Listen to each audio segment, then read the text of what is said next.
So today I'm going to walk you through why we were Canada's top mining stock last year and why we think 2025 is going to be even better. So we're not going to tell you anything we don't believe is true, but it's junior mining. Well, any investment, you always want to do your own homework, but that's just, I'll leave that out there. Uh, what made us a success? Well, number one is this amazing discovery. It's a polymetallic, high-grade copper, nickel, PGEs, silver, gold. We'll walk you through how successful we've been with that and how big that's going to be. We did it in the right area. I think where you're at in the world is mattering more and more. So we're in Quebec, which is I think a top tier jurisdiction. We've got a great relationship with the First Nations, and there's a lot of fiscal incentives there, the best in the world. One of the most important things is we're fully funded. We've got we just raised $50 million in end of February, and with amazing investors like Robert Freeland, Rob McEwen, Gina Reinhardt, a number of the major mining funds. So that's always good. And we've got some top tier, geological mines, thought leaders really on the polymetallic exploration, and Dr. Steve Beresford and Joe Campbell and Adam Finlay. So we've really been great there. And we're ramping up. So we're going from 3 rigs to 6. So it's a hell of a time to be looking at the story. So just before we dive in, give you a little snapshot on where we're at right now. So roughly 220 million shares out, 270 sort of fully diluted. About half of the company is owned by 8 investors, which is good. What's interesting is those 8 have been the lead investors in the last 2 years. So the guys that know the company the best are putting in bigger checks right now. So that's always a good sign. I think from a investment time, now couldn't be a better time to be looking at investing in start my video. I see I'm getting some signal here to start something. Okay. Did we there you are, Terry. Yeah, did we somehow get lost there? Do we drop? Nope, we're good. Okay. So hopefully you caught that first part of the pitch. The commodity, generally, the message here is commodities are at the bottom, and they eventually swing back. Swing back's already started, and when they come back in a big way. So there's going to be multiples made just on the swing. So it's a great time to be looking at commodities overall. And now you got to pick your one. So we're going to make the case of why power metallic should be part of that pick. So let's look at the actual space itself. So we have this land package, about 46 square kilometers in northern Quebec. Started off as a nickel discovery. We acquired 3.1 million tons from Critical Elements back, I guess maybe 4 years ago now. Have grown that to probably now it's closer to 8.5. 43-101 was around 7.1. And looking for more nickel, honestly, we stepped out and did a small hole up in the north east corner. And wow, we hit the mother lode. We hit the lion zone. That's what we call it. And here's an example of 5 holes there. Average, almost 21 meters of 8% copper equivalent. This is like historic stuff. So it's an amazing discovery, and obviously, made us sort of, very popular in the investment community and top performing mining stock last year. It also brought us into a whole different thinking of what we had. So we went from thinking we had a nickel sulfide to actually understanding that we had made an orthomagmatic discovery, and that's a high-grade nickel, copper, PGE, and even you can broaden that to the noble metals with adding gold and silver. So this triangle that you see down below is interesting. Dr. Steve Beresford, who's probably the top polymetallic mine in the world, or if he's not, he's certainly in that conversation. He was formerly chief geo at First Quantum, and then it went to MMG and then IGO. And this triangle is his invention. He basically looked at all the orthomagmatic deposits, and they're literally the best mines in the world. So think of, obviously in Canada, we'd recognize Voisey's Bay. That was a big discovery by Robert Freeland back almost 40 years ago. Sakatti in Finland was just Anglo-Americans. That's the last discovery of this orthomagmatic type about 18 years ago. And then, of course, now we've got the Lion Zone. Oktyabrsky, which is in the center of the screen, is actually the core of Norilsk, which is literally the world's greatest mine. It's the only mine in the history of the world with $1 trillion worth of materials in the ground or produced. So our grades are very similar to Oktyabrsky, or even better. But obviously, they've got like a square kilometer of this intense grade. we've got like 20 meters. So it's a bit of a difference in scale, but we're hoping ours is spread over a bit wider of an area. We'll see. What's interesting, one of the takeaways from this slide is, and speaks to the asymmetric upside for power metallic, and this is what we're trying to communicate to the market, is that, we'll walk you through what we found right now, but it's also what we're going to find. So right now we're about, in terms of, copper sulfide to nickel sulfide, because these are zone systems that go from copper to nickel to copper, etc. And generally speaking, for every 1 ton of copper sulfide you'll find ultimately 5 tons of nickel sulfide. So right now we're probably about 1.5 copper to 1 nickel, soon to go 2 copper to 1 nickel. So we're finding a lot more copper, which is very encouraging. But what does that mean? It means ultimately we're going to find a lot more nickel, because on average, one would expect that nickel would be 5 times more than the copper, and it ranges between 2 to 7. Now, again, Mother Earth, she changes the rules all the time. It's possible that, there isn't any more nickel to be found here, but we don't think that. We stopped drilling the nickel just because it's $250 rock or $200 rock, and this is $500 to $800 rock. So you obviously, with limited capital budgets, you drill the rock that's going to give you the most in-ground, value. So that's what we did. But I expect that we're going to find a lot more copper and a lot more nickel. This is going to be very big. These projects, the orthomagmatics, generally across the board are either major, i.e. 1 million tons of contained metal, or super major, containing 10 million tons. So, we think we're going to be very big. We're continuing to get out some great results. We'll have some. We've been some delays on the assays, but we're expecting to get them in this week. I was hoping to get some results out actually before the meeting today, but it just hasn't worked out. We haven't got the assays yet, so I suspect it's going to be next week when we get these out. But we're expecting to get some more line-like results.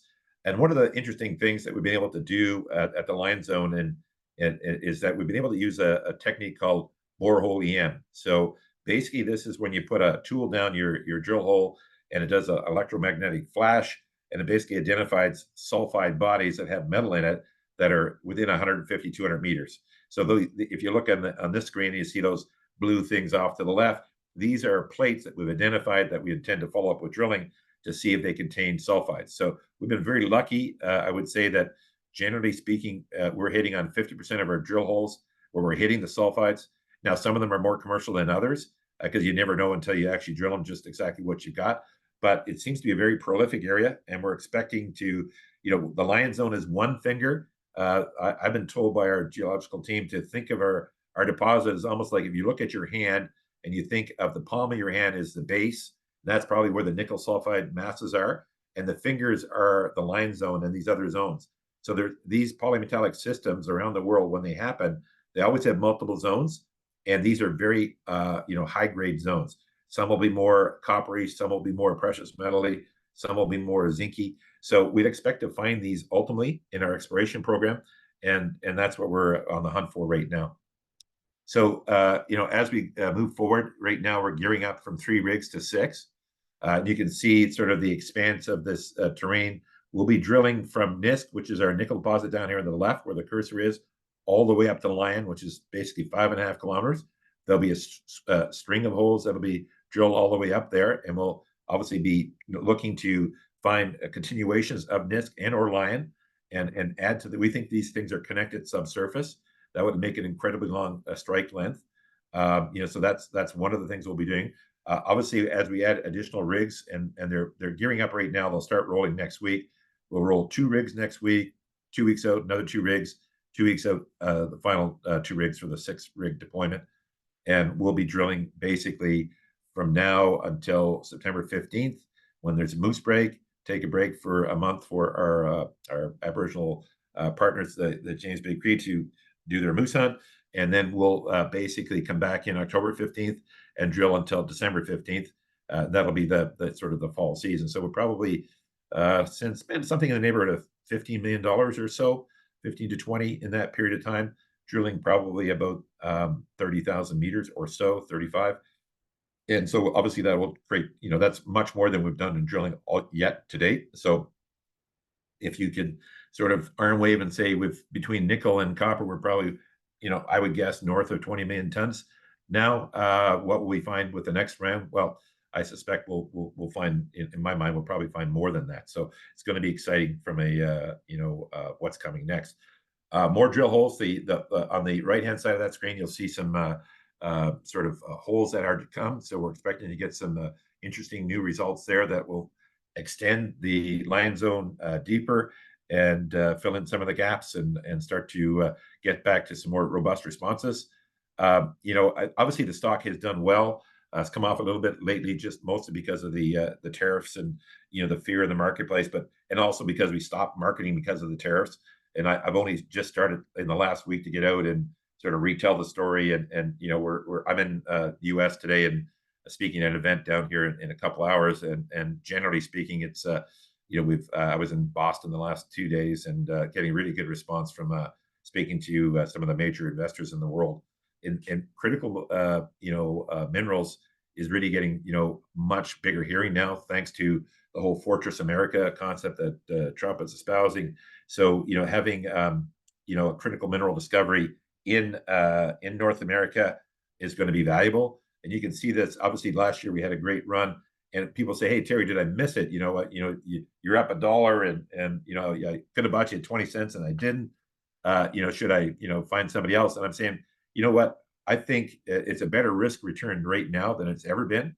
We just raised really that money. We, as one of the benefits of being in Quebec, we were able to raise the money at $2.50 a share, even though the investors only put in $1.45.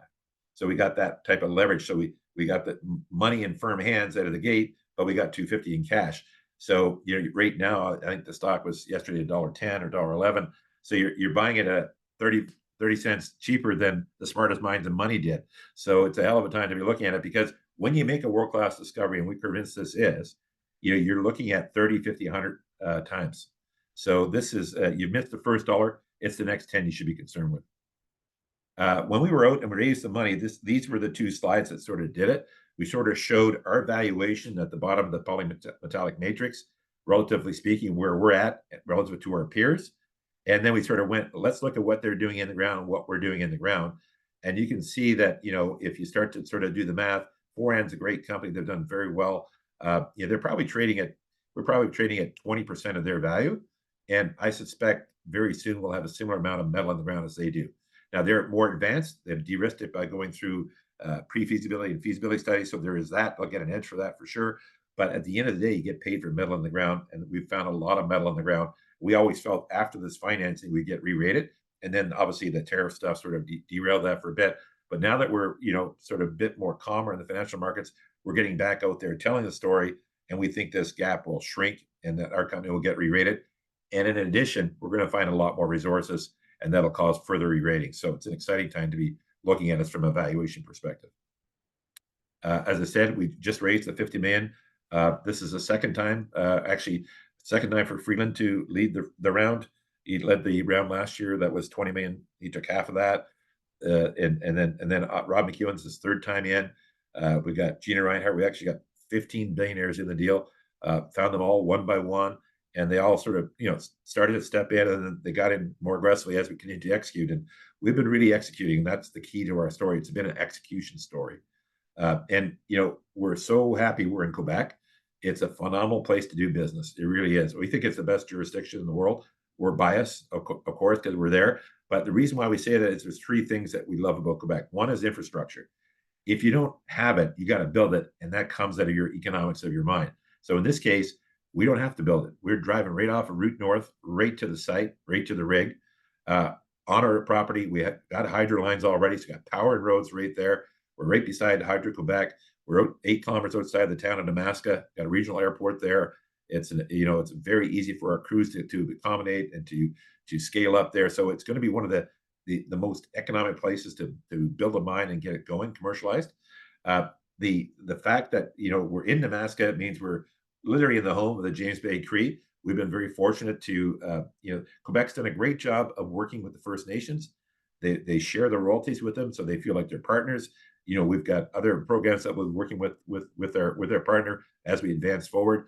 A great working relationship, and they're very business minded. They were pretty much, because of the Hydro-Quebec relationship, they're very advanced in terms of they've got a lot of capital. They've got professional money managers, from the nation, and so they're really a pleasure to work with. And that's community risk is a big one in mining. So having the community on side and wanting to develop a mining project with you is a really big plus.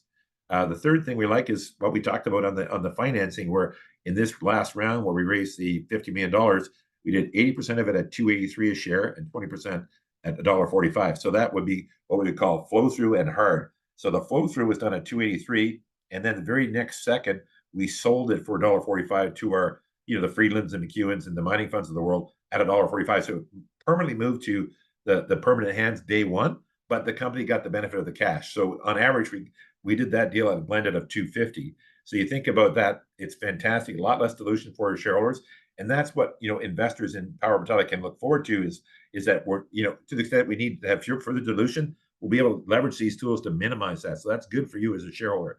That's on exploration.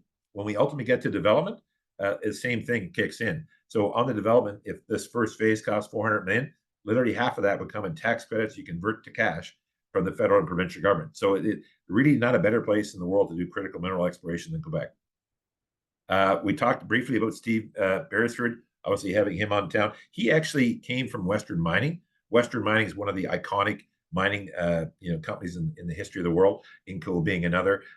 So Joe Campbell was also trained at Western Mining. So that's where these guys, sort of came up with that skill set. And so when Steve came over to when we first started working with him, when he was just an advisor, he came in and all the data and all the science was laid out exactly how he would have laid it out, because that's how the Western Mining guys were trained. So he hit the ground fully running. And so this has been a very seamless integration.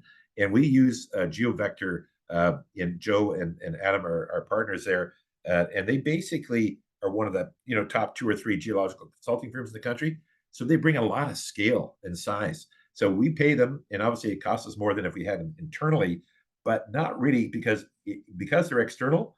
We get to write off 100% and get tax credits on the 100%. If they were internal, we only get 70%. So we've got like top tier talent working it, and we can scale. And when we go from 3 rigs to 6, we obviously need a lot more geos and a lot more technicians to make that work. So we've got that ability. So that's really been important for us, and we've been blessed to have world-class scientific talent.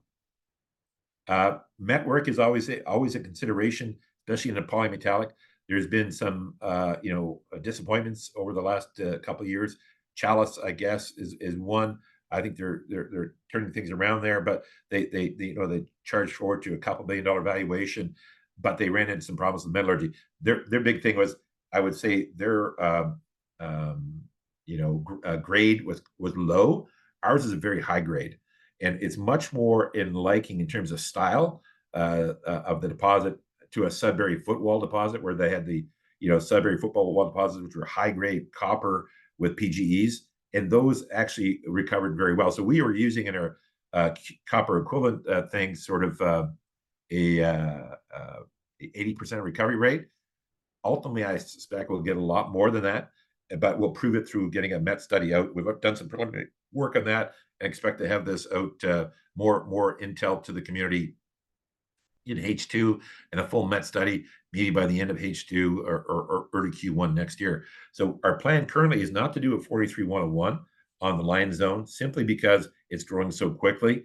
Taking more of a page from the Philo and Great Bear, put out the assays, put out the azimuths, let the independent analysts come up with their own approach as to what the size is. Like right now, I think Henan Partners in London says we got about 10 million tons at 7% for the Lion Zone.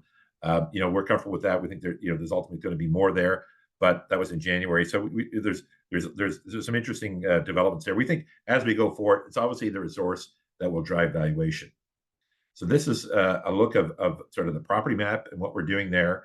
And so we're basically, we've done a lot of gravity EM work in our science. We brought in a geophysicist from the Sakatti discovery in Finland, who's we used to working with this type of mineralized area. And so we're quite excited about ramping up to 6 rigs and really sort of seeing how big this thing can be. So these are the assays that'll start to come out next week, and then in a couple other weeks. And you can see, like, look at that rock down there. That's how rich it gets, man. It's unbelievable, some of the grades that you'll see in this thing. It's when you see it, I remember when I first got the assays in, I said, guys, we got to go back and reassay that because, that sounds really like unbelievable. And they said, oh, we already reassayed it. So it's been like that when you get these amazing recoveries. So we'll see. Other interesting things as we wrap up the discussion and turn to questions. We when we were in nickel sulfide, we had done a deal with CVMR, which is the largest private nickel refiner in the world. They make nickel powders. So nickel powders are used for EVs, for 3D printing, and for armament. So hardening for missiles, rockets, bullets, etc. So those are all very fast-growing businesses. So that market's doing very well, growing at 9% per annum. They get paid $40,000 to $60,000 a ton for powders, and basically the input is a nickel concentrate plus $4,000 or so of manufacturing. So the nickel concentrate is obviously something we would be able to make at NIST, and then we'd be looking to partner with CVMR on this nickel powder facility, and this could be a very lucrative business opportunity for us. They're currently running a feasibility study on this. It got delayed a little bit as we focused on Lion, but now that's sort of back on schedule. We'll expect to have something out on this in H2. One of the benefits of being in Quebec is Hydro-Quebec is literally on our doorstep. So we're going to be able to make this the greenest mine, I think, in human history. And we can do it at a price point that won't be necessarily more expensive, but it'll be more efficient. And will we get more money for having a green mine product? Some people say we will. For sure, we're going to get better offtake partners. So that's the way we look at it. We think, hey, we can do right by this and still be environmentally friendly, yet still make good economics. So I think that's our approach. We definitely want to be the world's first carbon neutral polymetallic mine. Some of the technology that's helped us along the way, the ambient noise. These are little geodes over on the right. They send a sound pulse down 2,000 meters into the earth, comes back, is captured as a sound map. And then they've developed some really interesting AI software that takes all your geophysics, all your IP, your gravity, your magnetics, the geochemistry, all your drilling data, and they put it all together. And they also have this new thing called velocity of the rock, which is what the sound maps allow you to measure. And it gives you a great lithographic profile of your rock and also a vision of your 3D deposit. So it's been very effective for us to be able to drill much quicker at NISC in a targeted area together with the borehole EM. So we're trying to bring all this technology together and drill more efficiently and make fewer errors and find the spots we need to be focusing on. So this has been a cool new technique for us. Last couple things, we spun off our project in Chile and in BC.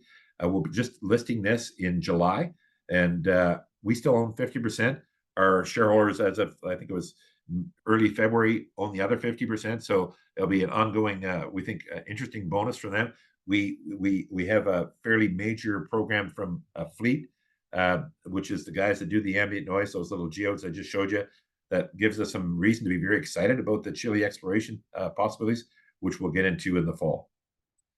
Speak a bit about the team. It's a very lean team. Our board, Peter Kent's our chairman, and basically ex-corporate lawyer. Greg McKenzie, one of our directors, ex-investment banker, runs Silver Storm, the mining company. Steve Beresford's obviously the geologist and less a successful businessman. So you can see the team is quite lean, but we're very focused. That's pretty much the story, and happy to take some questions now and answer anything you have on your mind. Thanks for having us. Terry, thank you so much for that. And you're always so full of information. We do have a couple questions that have come in for sure. One from Sylvain. When will you have the next or last drilling results of the last campaign? And do you expect to have results each 2 weeks with drilling rigs coming up at that pace? 6 rigs is awesome. Yeah, so we'd expect to have some results out next week. And then I would think fairly within like week, 10 days after that, some more results. So, and then probably the last results will come out towards the end of June, based upon our understanding of the time schedules. At the same time, we'll start drilling next week. So figure that my first results on the summer drilling probably happens after the August long weekend. That'd be my guess. And then pretty much after that, every 2 or 3 weeks, because it would be in the chute coming forward, and that would pretty much take us through ongoing, really, because we're not going to stop drilling. We'll obviously pause for that month of the moose break, but there'll be assays pending at that point. Okay. So now let's move on to the next one. You've expanded the Lion Zone, but with capital markets still tight, how are you balancing aggressive exploration with for preserving shareholder value? I mean, are you prepared to dilute further to chase these hits? No, we're not prepared to dilute further because we've already diluted. We raised $50 million.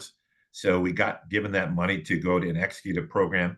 We're committed to executing the program. We're going to drill 100,000 meters between here and the end of 2026. We think we're going to create a tremendous amount of value. And we've been very, I guess, we're taking I don't want to say we're taking advantage of, but we've tried to be timely on our financings to get money when we don't need money, so that we're not you're not getting pummeled by the market. So we feel now we're well set up. We don't need any money until the end of 2026, and we certainly aren't going to take any money down here. There's no reason to. We're going to create a ton of value. I think when we get out and we start to show these results, show how big this is going to be, we're going to get re-rated. And I think it's a tremendous time to be looking at Power Metallic. Okay, now you've also mentioned a potential new geological corridor to the east. Now, can you clarify whether this is still speculation or if there is enough data to back up a genuine expansion narrative? And, how fast can you move to confirm it? Yeah, we still need more data there. We've got some good hits. I haven't found the Lion prize, so that's what we need to do more drilling on to see. It took 16 holes into Lion, to find the 8 really key holes that sort of made it there. I think we've got 4 or 5 holes over there now, so there's more drilling to be done, both to the east and to the west. We do believe we'll find more Lions, and I would say that we 100% believe internally that we haven't found our best holes yet. Okay. Well, I think that pretty much wraps up what we do have. The conversation with you, Terry, I mean, let's be honest, it's always a joy. You can find them, they're trading actually on the TSX Venture Exchange under the ticker symbol PNPN. And for more information on them, go check out their website, powermetallic.com. Terry, thank you so much for your time, and we look forward to many more conversations to come for sure. All right, Lindsay, thanks so much. Have a great day. Cheers now. Thank you. Bye.